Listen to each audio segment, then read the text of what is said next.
नमस्कार दर्शक बंधु जय जगन्नाथ। आज हूँ फेब्रुआरी 21 तारिख शनिवार 2026-27 आर्थिक वर्षर बजेट को नहीं गोटे नुआ भिडियो मु सुशांत आपण मानक स्वागत करुच्ची एनएच न्यूज ओडिया चैनल रे। वीडियो को स्किप न करी शेष जाए देखंतु एवं एही भली नुआ नुआ खबर जानिबा पई आम चैनल को सब्सक्राइब करि नियंतु। तबे डेरी न करी चलंतु खबर आरंभ करिबा। दर्शक बंधु 2026-27 आर्थिक वर्षर राज्य बजेट आसिला गतकाली।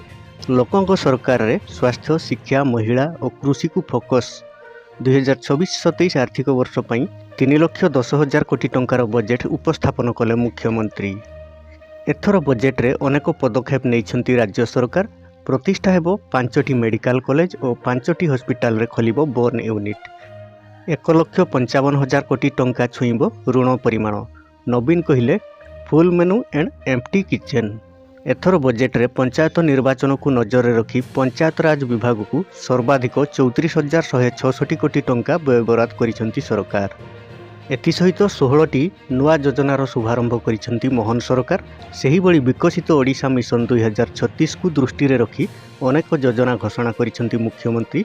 एथर बजेट रे स्वराष्ट्र विभाग पई 11,028 कोटी टंका, राजस्व विभाग पई 2,271 कोटी टंका, आईन विभाग पई 1,094 कोटी टंका, निर्माण विभाग पई 13,451 कोटी टंका, विद्यालय और गणशिक्षा विभाग पई 31,997 कोटी टंका व्ययबराद रखिसंती राज्य सरकार।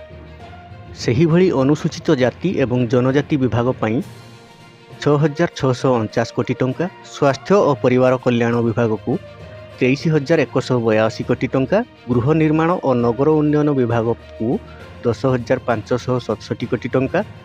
सेहीपरि क्रीड़ा और युव सेवा विभाग पई 1,359 कोटी टंका व्ययबराद रखिसंती मोहन सरकार।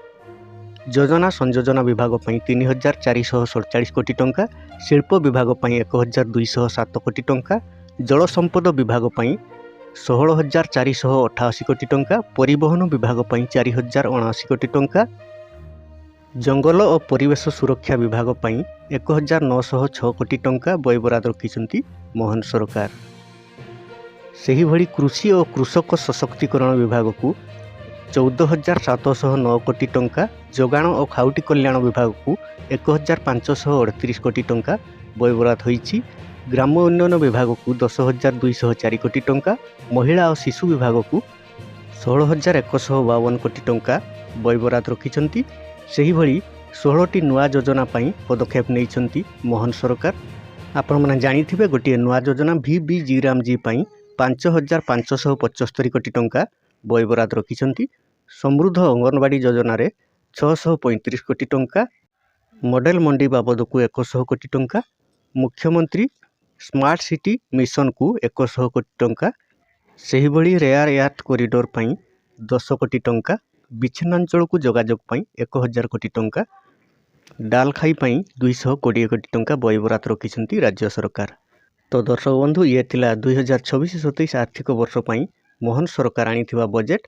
एही भली नुआ नुआ अपडेट पाइबा पई आम चैनल को सब्सक्राइब करि नियंतु एवं वीडियो टी गोटे लाइक करि दियंतु।